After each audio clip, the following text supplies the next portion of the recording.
Rádio Rio de Janeiro, a emissora da Fraternidade, passa a apresentar Luz na Penumbra, programa que leva ao seu coração a mensagem da doutrina espírita.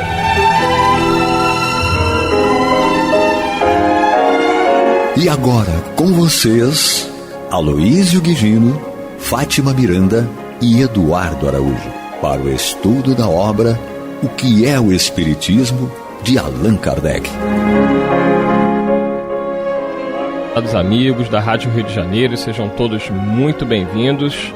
Estamos aqui juntos para mais uma vez estudarmos o livro que é o Espiritismo, de Allan Kardec, comigo Eduardo Araújo, com ela, Maria de Fátima Miranda. Que Jesus nos conduza. E com ele, Aloísio Guigino. Cadê ele, Maria de Fátima? O agênere se materializou em outro lugar. Hoje é a vez dele. Não, dizem que ele está de férias em Cancún. Sim. Mas ele voltará na próxima semana. E ficamos aqui incumbidos enquanto Aloísio Guigino se delicia nas praias quentes e maravilhosas de Cancún, no México. Eu e Miranda aqui trabalhando, mas está tudo bem. Semana que vem ele estará vai trazer souvenir. Vai. Então nós estamos aqui juntos, estudando o livro O que é o Espiritismo, no seu capítulo 1, que trata aí de uma pequena conferência espírita. E nós estamos aí no diálogo com o cético, né? E hoje o tópico é oposição da ciência. Então vamos nós aqui ver as questões que são trazidas. A pergunta aí do visitante a Kardec é a seguinte: vós vos apoiais em fatos, dissestes, mas opõe-se-vos à opinião dos sábios, que os contestam, ou os explicam de modo diferente do vosso. Por que não fixaram eles sua atenção sobre o fenômeno das mesas girantes? Se nisso tivessem notado alguma coisa de sério, parece-me que não desprezariam fatos tão extraordinários, e nem os repeliriam com desdém. No entanto, são todos eles contra vós. Os sábios não serão o farol das nações? E não têm o dever de esclarecê-las? A que atribuís que tenham deixado de fazê-lo, quando se lhes apresentava tão bela ocasião de revelar ao mundo a existência de uma nova força? Então aí uma pergunta bem capciosa, né, desse visitante aí, desse cético, dizendo que os sábios negam os fenômenos e, portanto, né, seria a oposição da ciência, e podemos trazer isso até para os dias atuais. E Allan Kardec responde dizendo o seguinte: traçastes o dever dos sábios de modo admirável. É pena, porém, que eles o tenham esquecido em mais de uma circunstância. Antes, porém, de responder à vossa judiciosa observação, cumpre-me corrigir um grave erro que cometestes, dizendo que todos os sábios são contra nós. Como vos disse há pouco, é precisamente na classe ilustrada que o Espiritismo faz maior número de prosélitos. Isto em todos os países. Já ele conta entre seus adeptos grande número de médicos de todas as nações, e ninguém nega que os médicos sejam homens de ciência. Os magistrados, os professores, os artistas, os homens de letras, os oficiais, os altos funcionários, os grandes dignatários, os eclesiásticos e etc., que se agrupam ao redor da sua bandeira. Não são pessoas em quem se não deva reconhecer certa dose de ilustração. Admite-se erroneamente que os sábios só se encontram na ciência oficial e nos corpos constituídos. Pelo fato de ainda não ter o Espiritismo adquirido direito de cidade na ciência oficial, merecerá ser condenado? Se nunca a ciência se houvesse enganado, sua opinião nesse sentido teria grande peso na balança. Infelizmente, a experiência prova o contrário. Não repeliu ela como quimeras tantas descobertas que mais tarde se tornaram título de glória para os seus autores? Não foi devido a um parecer do nosso primeiro corpo sábio que a França se absteve da iniciativa do vapor? Quando Fulton veio ao campo de Bolonha apresentar o seu plano a Napoleão I, que confiou o exame imediato ao Instituto, não decidiu este que aquilo era uma utopia com que se não deveria ocupar? Devemos daí concluir que os membros do Instituto são ignorantes e que sejam justificados os epítetos triviais que, à força de mau gosto, certas pessoas se comprazem em prodigalizar-lhes? Certo que não. Não há pessoa sensata que não faça justiça ao seu saber eminente, sem, contudo, deixar de reconhecer que eles não são infalíveis e, portanto, que as suas sentenças não estão isentas de apelação, sobretudo no que se refere a ideias novas. Então, claramente, aí a resposta de Kardec mostra uma realidade que nós vemos hoje. A nossa ciência está em constante evolução. O que antes era considerado um erro, hoje é aceito por todos. Na nossa ciência teríamos vários casos aí para relatar. E a questão dos espíritos, até hoje, a nossa ciência não tem como comprová-la pela sua metodologia científica. Porém, vários cientistas, vários sábios, pesquisadores reconhecem a existência da alma, sem que a oposição oficial da ciência a isso tenha um grande valor, já que contra fatos não há argumentos, Maria de Fátima Miranda. E nos fez lembrar William Crookes, quando foi convidado, né, a desenvolver pesquisa e estudo para provar que era tudo charlatanismo. E ele não só corroborou a autenticidade, como também se converteu ao espiritismo. Interessante.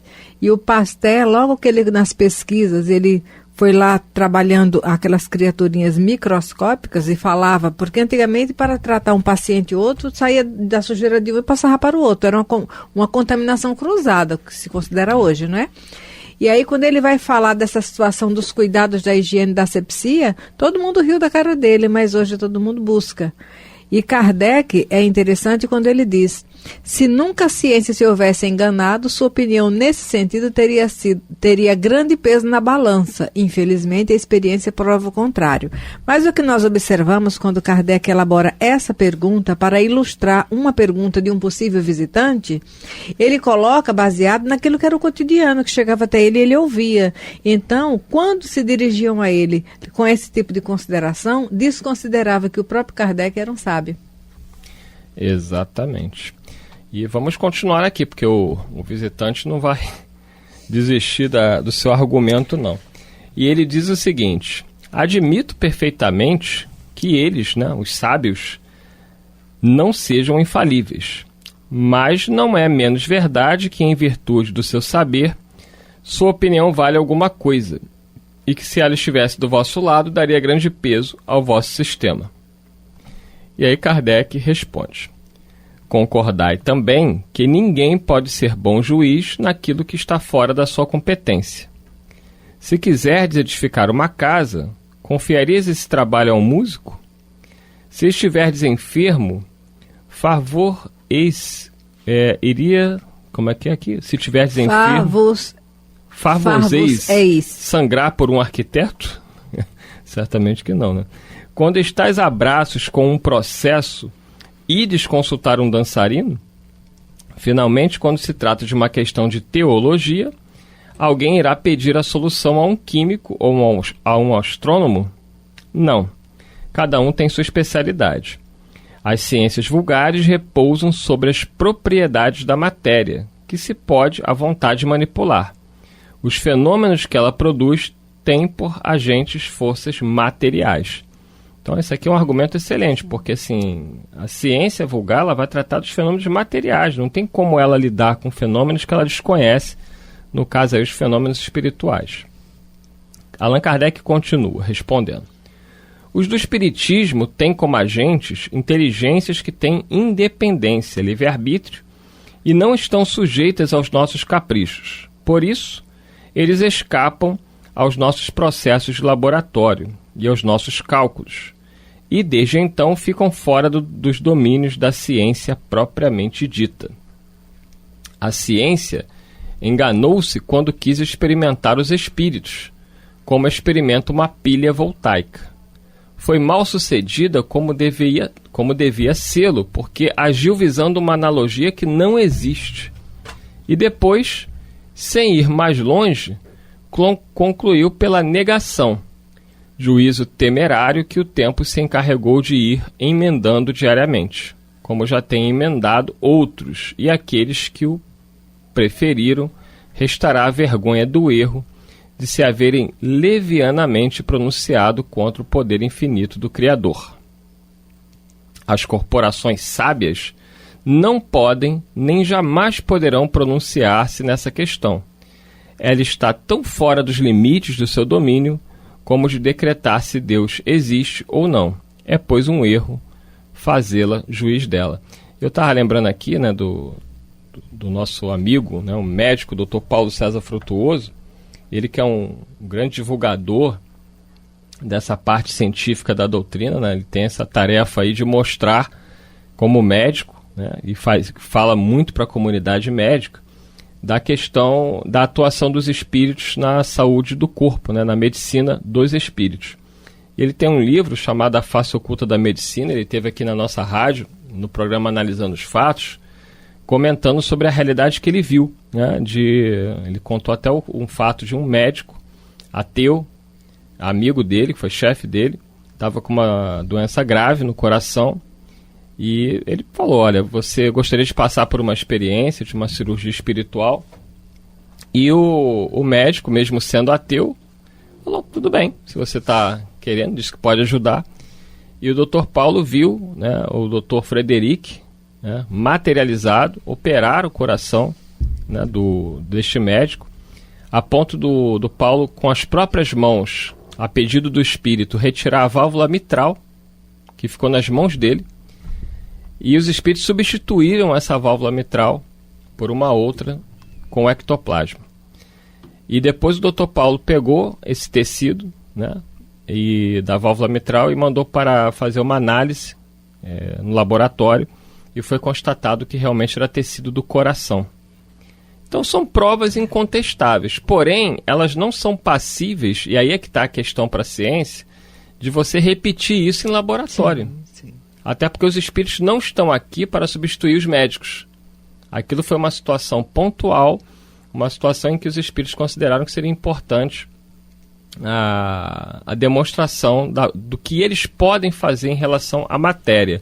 O que já é descrito no Livro dos Médiuns, no capítulo Laboratório do Mundo Invisível, quando os espíritos dizem a Kardec, você está longe de supor o poder que nós temos sobre a matéria. O médico amigo do Dr. Paulo, ateu, continuou ateu, não mudou a convicção dele, mas ele viveu, parece que mais uns 7 ou 8 anos após esse fato dessa cirurgia espiritual. Está descrito aí nesse livro, quem tiver interesse, A Face Oculta da Medicina. Deixa eu anotar aqui. Do Dr. Paulo Frutuoso. Então, assim, a nossa ciência, por mais que ela negue, ela não tem como refutar alguns fatos. Alguns exames conseguem facilmente comprovar que pacientes que nunca foram submetidos à cirurgia física, demonstram cicatrizes internas. Quando o médico bate o olho no exame e fala assim, você operou isso daqui? A pessoa fala, não, operou sim, tem até a cicatriz aqui. Aí a pessoa acaba dizendo, sim, eu fiz uma cirurgia espiritual.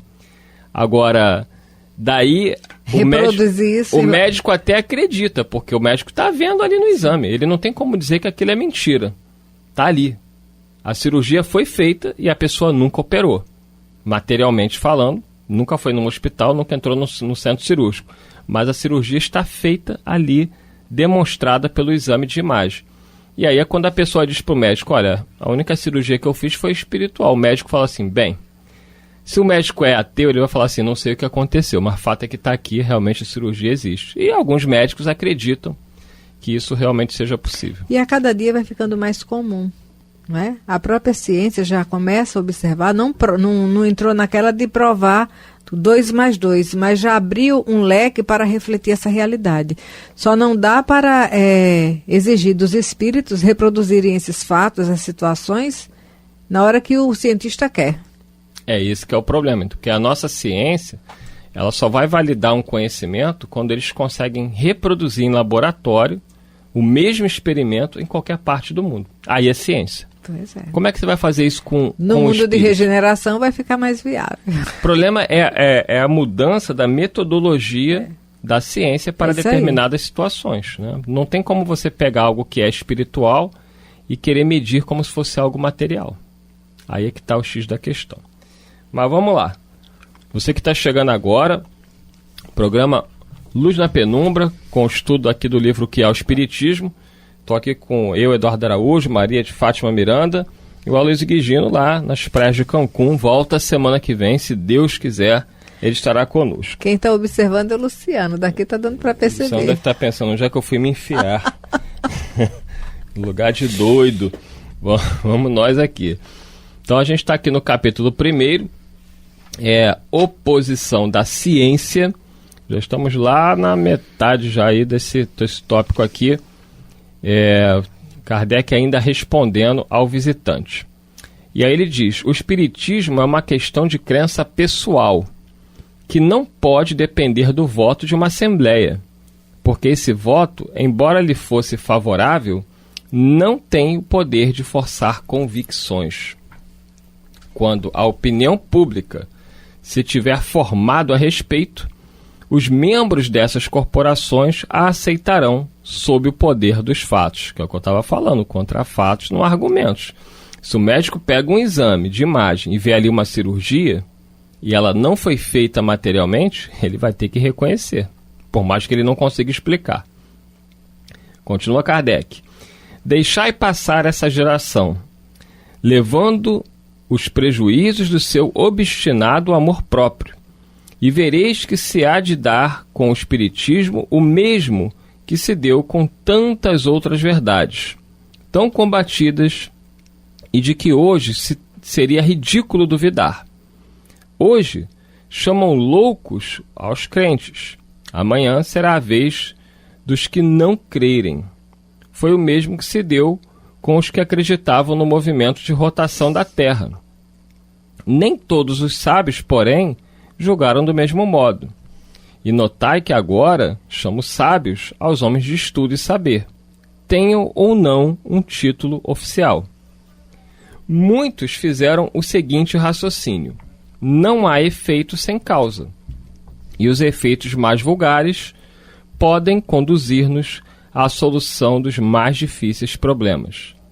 Se Newton não tivesse prestado atenção à queda de uma maçã, se Galvani tivesse repelido sua serva e lhe chamasse visionária e louca quando esta lhe falou das rãs que dançavam no prato, talvez ainda estivéssemos sem conhecer a admirável lei da gravitação universal e as fecundas propriedades da pilha elétrica. O fenômeno, burlescamente designado sob o nome de dança das mesas, não é mais ridículo que a dança das rãs. Isso. E talvez encerre algum desses segredos da natureza que, quando se tem a chave para explicá-los, revolucionam a humanidade. Muito bom, hein, Miranda? Pois é, né? Tinha que ser alguém com um raciocínio claro e objetivo igual a Kardec, para nos trazer essas argumentações.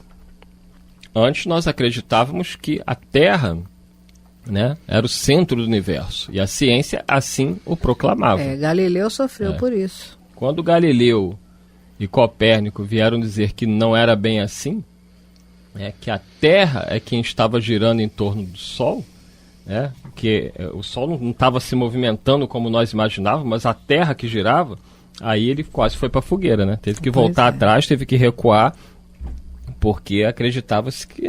Até porque o que os olhos mostram é isso. O Sol nasce de um lado, se põe do outro, então quem é que está se movendo? É o Sol.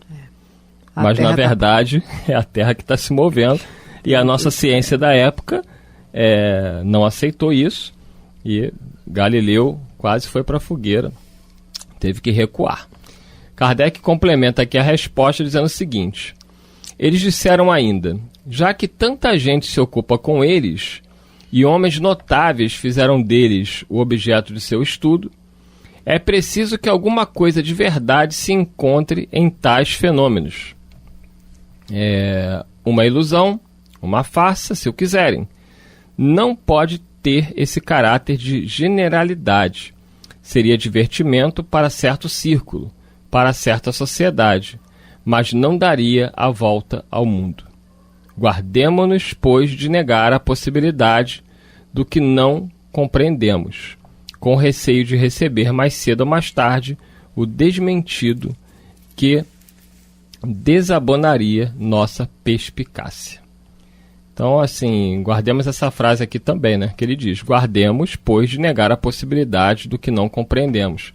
Nós não devemos sair julgando algo como impossível, não acredito, sem a gente ter a humildade de estudar, de pesquisar, de buscar aí as causas, né? Os céticos honestos, eles não negam simplesmente. Eles dizem que não acreditam, porém não podem comprovar, né, aquilo que eles estão sentindo.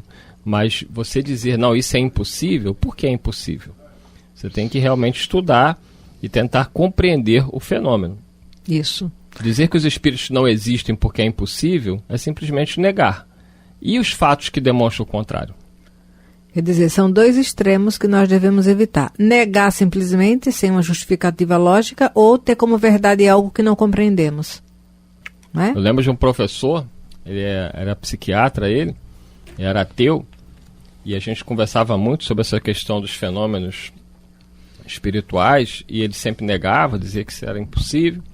E eu lembro que o dia que a avó dele desencarnou, ele chegou para mim, 10h30 da noite quase, nós estávamos saindo da faculdade, e ele falou baixinho para mim assim: eu sonhei com a morte da minha avó antes da morte dela acontecer. Aí eu fiquei calado, preferi não responder nada, porque ele estava mexido ainda com aquela perda. Eu não quis falar, tá vendo aí, você sonhou. Mas ele quis me dizer o seguinte: realmente, olha, existem coisas que não tem explicação. Não tem explicação. Consigo ainda. Quando nós falamos nesse outro extremo, não aceitar como verdade algo que não compreendemos dentro de uma situação lógica, não é? Dentro de uma situação lógica, porque tem muita coisa que nós não compreendemos e temos certeza que é verdadeiro.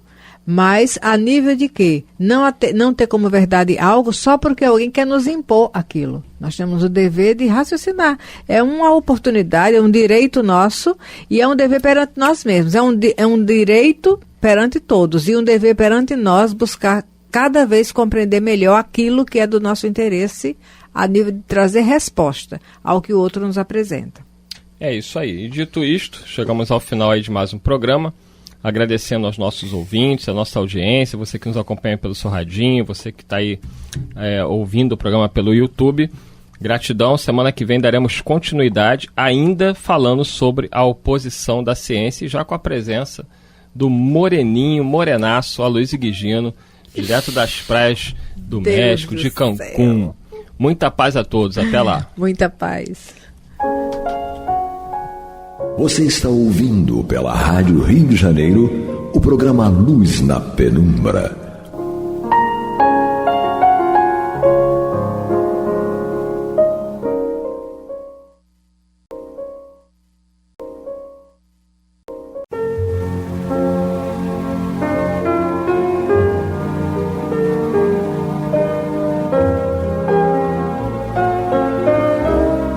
A Rádio Rio de Janeiro está levando ao seu lar e ao seu coração a mensagem consoladora da doutrina espírita, através do programa Luz na Penumbra.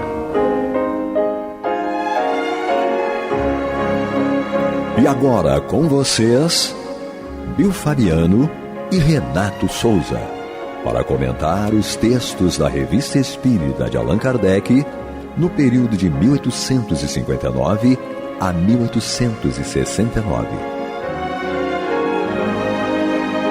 Muito bem, prezados ouvintes da Rádio Rio de Janeiro, emissora da Fraternidade, estamos de volta para mais um programa Luz na Penumbra, de volta aqui com esses meus parceiros, Bill Fabiano Cordeiro do meu lado direito. Sempre juntos. Do meu lado esquerdo, ele, Francisco de Assis. Que o Senhor nos conduza e nos inspire. Isso, estamos juntos aqui para continuarmos o estudo da Revista Espírita, ano ímpar, né? Estamos ainda em 1859. Hoje nós vamos começar o mês de abril, finalmente, né, Bill? Exatamente. Abril de 1859, um novo trimestre começa. Allan Kardec intitula este, né, que dá início ao quadro da vida espírita. É um texto longo, nós vamos procurar fazer a leitura aqui auxiliando um ao outro, não é isso? Sim. Dá uma paradinha, o outro continua. Sempre que houver necessidade da gente fazer um comentário, a gente manda ver aqui no comentário. É isso, Bill? É isso aí. Sempre que for necessário, tá bom? Então, começa Allan Kardec dizendo assim, ó: todos nós, sem exceção, cedo ou tarde, atingiremos o termo fatal da vida. Nenhum poder poderia nos subtrair a essa necessidade. Eis o que é positivo. As preocupações do mundo frequentemente nos desviam do pensamento do que ocorre além do túmulo, mas quando chega o momento supremo, poucos são os que não se perguntam em que se tornarão, porque a ideia de deixar a existência sem retorno tem alguma coisa pungente. Quem poderia, com efeito, encarar com indiferença uma separação absoluta, eterna, de tudo o que se amou? Quem poderia ver sem medo se abrir diante de si o abismo imenso do nada, onde viriam desaparecer para sempre todas as nossas faculdades, todas as nossas esperanças? O que depois de mim, nada mais que o vazio. Tudo se acabou sem retorno. Ainda há alguns dias e a minha lembrança será apagada da memória daqueles que sobreviveram. Logo, não restará nenhum traço da minha passagem sobre a terra. O próprio bem que fiz será esquecido pelos ingratos que obsequiei. E nada para compensar tudo isso, nenhuma outra perspectiva que a de meu corpo roído pelos vermes. Este quadro do fim de um materialista, traçado por um espírito que tinha vivido esses pensamentos, não tem algo de horrível, de glacial? Ensina-nos a religião que não pode ser assim, e a razão nolo confirma. Mas essa existência futura, vaga e indefinida, nada tem de que satisfaça o nosso amor do que é positivo. É isso que gera a dúvida em muitas pessoas. Consideremos que tenhamos uma alma. Mas o que é a nossa alma? Terá uma forma, uma aparência qualquer? E é um ser limitado ou indefinido? Dizem uns que é o sopro de Deus, outros que é uma centelha, outros que é uma parte do grande todo, o princípio da vida e da inteligência. Mas que significa tudo isso? Disse ainda que é imaterial. Mas uma coisa imaterial não poderia ter propriedades definidas. Para nós isto nada representa. Ensina-nos ainda a religião que seremos felizes ou infelizes conforme o bem ou o mal que houvermos feito. Mas o que é essa felicidade que nos espera no seio de Deus? Será uma beatitude, uma contemplação eterna, sem outro objetivo, além de cantar louvores ao Criador? Serão as chamas do inferno uma realidade ou uma ficção? A própria Igreja o entende nessa última acepção. Mas quais são esses sofrimentos? Onde o lugar do suplício? Em suma, o que se faz e o que se vê nesse mundo nos espera a todos? Disse que ninguém voltou até agora para nos dar informações. Eis aí um erro. E a missão do Espiritismo é precisamente esclarecer-nos sobre esse futuro, fazendo-nos até certo ponto tocá-lo e vê-lo, não mais pelo raciocínio, mas pelos fatos. Graças às comunicações espíritas, isso já não é uma presunção, uma probabilidade sobre a qual cada um imagina à vontade.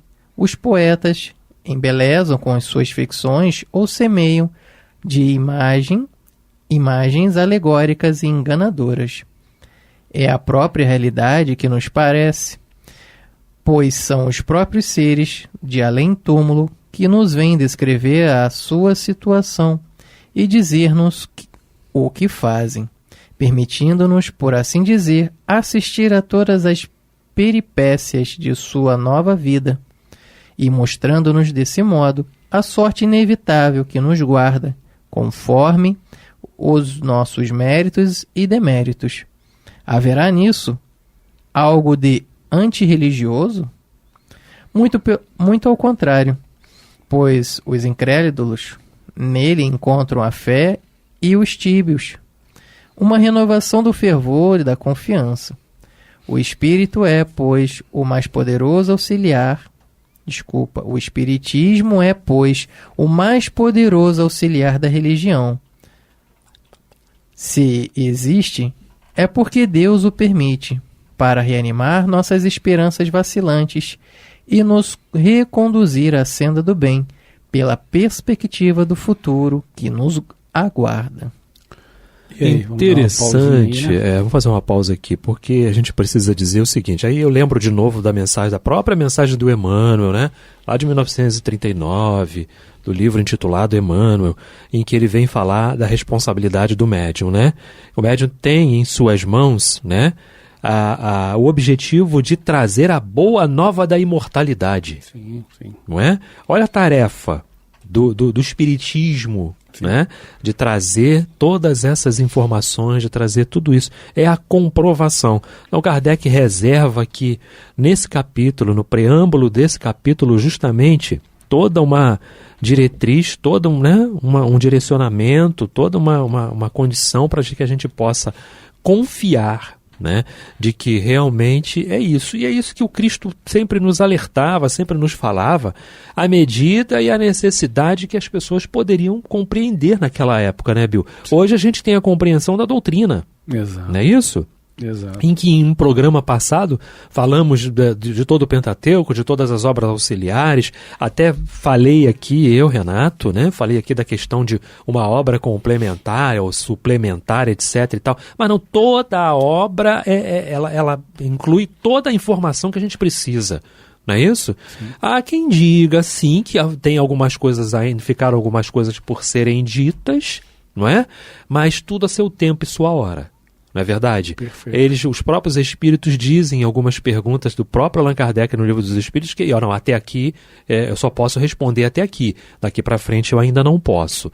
Então foi nesse sentido em que eu procurei colocar a questão do complemento, do suplemento. Mas para hoje, porque na situação em que nós nos encontramos, é o que a gente precisa e está completo. Não é isso, Bill? Perfeito, porque nem todos que tem acesso à doutrina espírita, e aqui a gente não está falando de verdade absoluta não, tá? A única verdade absoluta é o Cristo. Jesus é a verdade absoluta. As questões doutrinárias e questões religiosas, isso são inerentes a cada nível de cada pessoa. Não quer dizer que nós estejamos num nível superior, muito pelo contrário. Né? Eu acho que quem está no nível superior é aquela pessoa que não precisa religar. É aquela pessoa que não precisa de religação. A pessoa que não precisa de religião. E essa, sim, eu acredito que esteja no nível superior, pois não se desligou. Né? O próprio Cristo lá fala em Mateus capítulo 20, versículo 18, que ligares na terra estarás ligado no céu, que estiver desligado estarás desligado também no céu. Então, na medida em que nós desligamos, a gente precisa de uma religação. E a religação é feita através da religião. E a doutrina cristã espírita, para nós, é libertadora. Para nós, é o consolador prometido. Né? Mas não quer dizer que seja para o evangélico. Sim, né? Sim. Não quer dizer que seja para o católico. Talvez os que mais que se aproximam de nós sejam as espiritualistas, né? Como os umbandistas, os candomblecistas, Rosa Cruz, as religiões que se reúnem em torno de uma imortalidade da alma. Sim. tem um potencial melhor de entender a nossa doutrina. Mas não quer dizer que a nossa doutrina seja a libertação do mundo, muito pelo contrário. Libertação do mundo é o Cristo. Perfeito. Transformação moral, isso que é a libertação do mundo. Tem um trecho aqui que eu achei interessante e aí destaco a parte que ele fala. Diz que ninguém voltou até agora para nos dar informações. Eis aí um erro. E a missão do Espiritismo é precisamente esclarecer-nos sobre esse futuro, fazendo-nos, até certo ponto, tocá-lo e vê-lo, não mais pelo raciocínio, mas pelos fatos. As psicografias estão aí, né, Renato? Perfeito, né? E quando o médium tem esse papel de trazer a boa nova da imortalidade, é justamente isso que você falou, Francisco, né? Todo o bem e todo o mal que aquele espírito está se manifestando através do médium. Ele vem mostrando ali a situação em que ele se encontra, não é? De alguma forma, ele vem trazendo, né? E o médium é esse instrumento para trazer, seja através da psicografia, seja através de uma manifestação, né? Da incorporação, entre aspas, né? Sim. Enfim, de alguma forma, de uma psicofonia, né? E tudo mais. É isso, Bill? É isso aí. Estamos no programa Luz na Penumbra, não é isso? Então, Revista Espírita, ano ímpar, estamos em abril de 1859, vamos seguindo aqui com o nosso estudo, falando um pouquinho sobre o quadro da quadro da vida espírita. Então vamos lá, isso? vamos dar sequência. O Bill vai aqui, dar né? sequência à leitura agora. As conversas familiares de Além Túmulo que publicamos, relatando a situação dos espíritos que nos falam, dão-nos conta de suas penas, de suas alegrias e ocupações. São o quadro animado da vida espírita e nele podemos encontrar as analogias que nos interessam pela própria variedade dos assuntos tratados. Tentaremos resumir o seu conjunto. Consideremos, em primeiro lugar, a alma ao deixar este mundo e vejamos o que se passa nessa transmigração.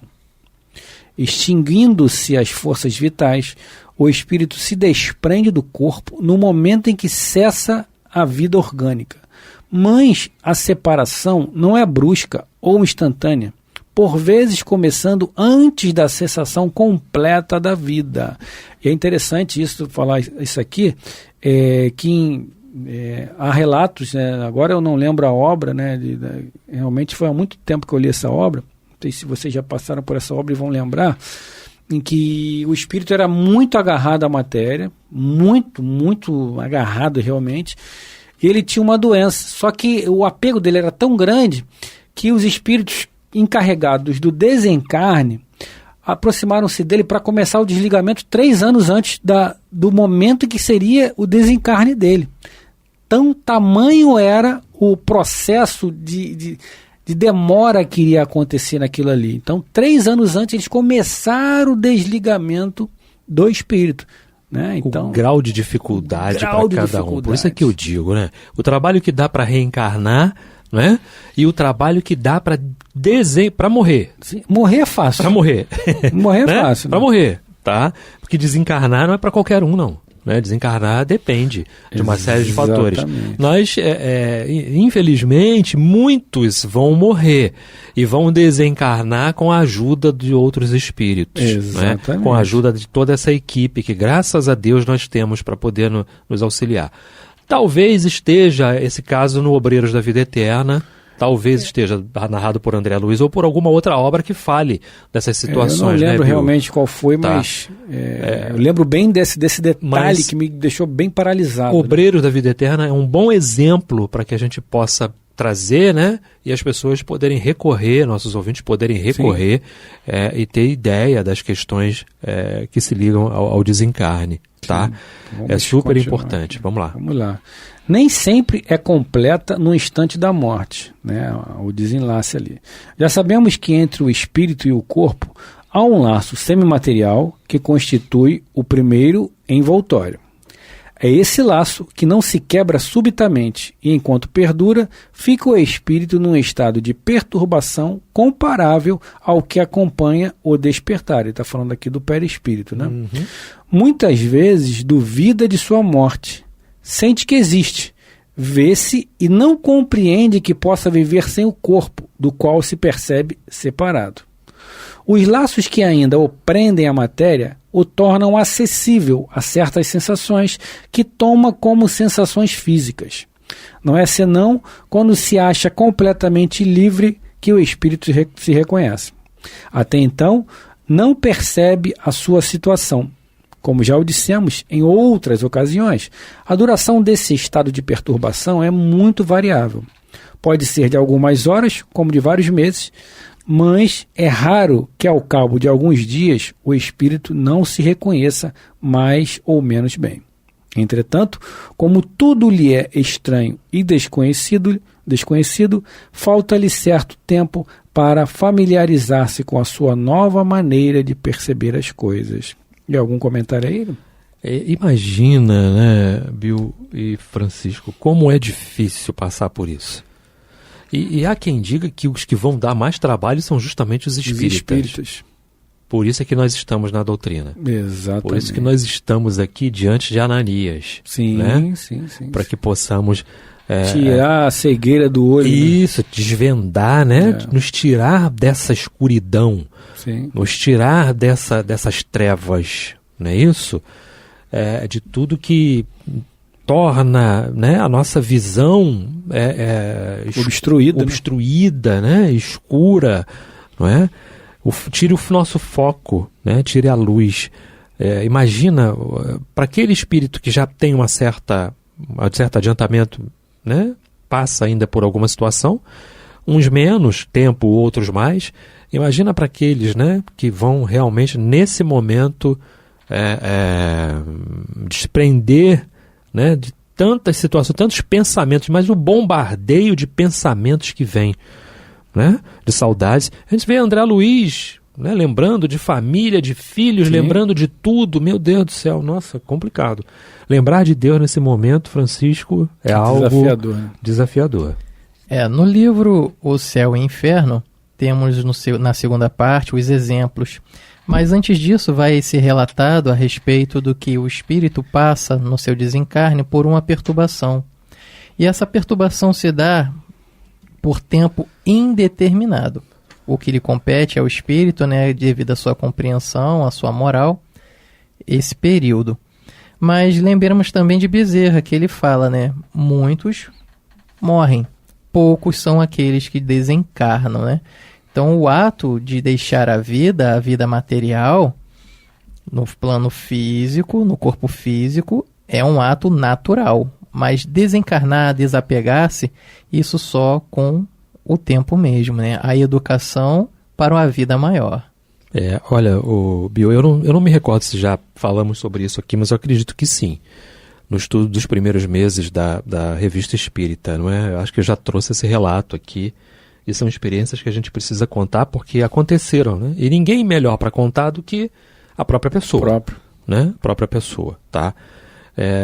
12 horas aproximadamente, né? Antes do desencarne da minha mãe, nós saímos para o hospital, nós estávamos saindo para o hospital. E uma coisa que eu falei para ela assim, dá para a senhora ir caminhando até o carro? Ela disse, dá. Né? Mas aí quando ela me deu o braço, teve uma coisa muito importante que ela falou, né? Tava de noite já, e ela olhou assim para o alto, né? E disse assim, meu Deus, me ajude. Hoje, conhecendo a doutrina, conhecendo a necessidade que nós temos de Jesus, a necessidade que nós temos do Pai, né? E de nos associarmos justamente aos bons espíritos, aos obreiros do Senhor, aos obreiros da vida eterna, aos obreiros da caridade, né? A gente entende a importância de uma simples frase, né? Meu Deus, me ajude, né? 12 horas depois veio o desencarne, enfim, né? Nas minhas mãos, acredito que já tenha relatado isso aqui no hospital, né? Naquela noite, né? Não foi um sábado, ela desencarnou de manhã, tá? Naquela noite eu ainda pude perceber, né, em casa, tá, alguém chorando, e era ela, né, chorando. Mas eu percebia também a presença de outros espíritos no quarto, tá, de outros espíritos no quarto. Enfim, ela falando, Renato, né, e chorando, tá? No que eu abri os olhos, né, numa tentativa de querer ver, mas as nossas emoções atrapalham muito. Sim. E nesse momento é o momento que você deve se manter concentrado, né, e tudo mais. Mas, gente, normal, você está passando por um momento difícil. E vai acontecer com todo mundo, a ânsia de querer ver, a ânsia de querer falar, né, e tudo. Então a gente sente que naquele momento ela foi abraçada, né, consolada e foi retirada dali. No outro dia, né, teve o sepultamento, no outro dia. No terceiro dia, eu já escutei ela me chamando sem estar chorando. Era a vozinha dela. Renato, não é? E eu estava adormecendo, né, quase adormecendo, e a presença de novo dela ali no quarto, né, naquele ambiente, e você sentia a presença de outros mais também, né? Então, Bill, a gente, enfim, tem que prestar muita atenção, porque Deus é muito bom na vida de todos. Ah, mas por que isso não aconteceu comigo? Eu preciso tanto, eu quero tanto que isso aconteça. Olha, vou falar uma coisa para vocês. Eu acho que eu precisava mais. Não é? Eu acho que eu era mais necessitado do que esse que diz que precisava tanto. Tá? Sim. Sem dúvida. Tá? Eu não vou falar mais, que é para não me emocionar, mas são momentos únicos na vida da gente, né? Únicos, tá? E que a gente deve observar e observar muito bem, tá?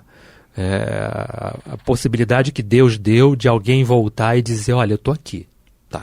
Estou bem, estou me recuperando, tô indo, tô com saudades, mas estou bem. Tô com indo. O caso da mãe dos meus filhos que aconteceu também, isso aí, a gente já está chegando ao final do programa, enfim, mas foi isso que aconteceu, né? Tô bem, tô com saudade, mas tô bem, tô me recuperando, até porque não tem outra coisa a fazer, né? É claro, temos que seguir, Tem que seguir. Temos que prosseguir. Não é isso, Chiquinho? É isso aí, a vida continua, né? Perfeito. E aqueles que amamos não nos deixam sós. Exatamente. Sem dúvida nenhuma. Invisibilidade não quer dizer ausência, já dizia Chico. Com certeza, sem dúvida, é isso aí mesmo, né?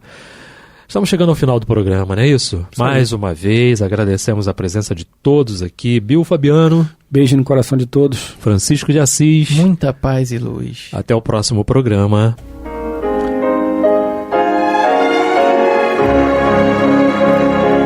E vamos ouvir agora a prece de encerramento de nosso programa, na voz de Geraldo de Aquino. Jesus, dá-nos coragem para a luta, piedade para os insultos e misericórdia para as injustiças e ingratidões. Limpa nossa alma de inveja e ambições mesquinhas, de ódio e de vingança o nosso caminho.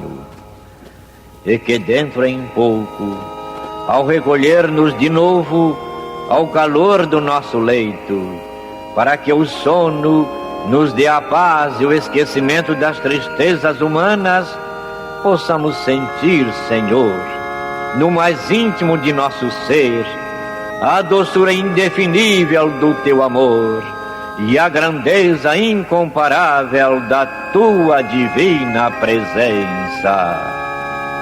Que assim seja.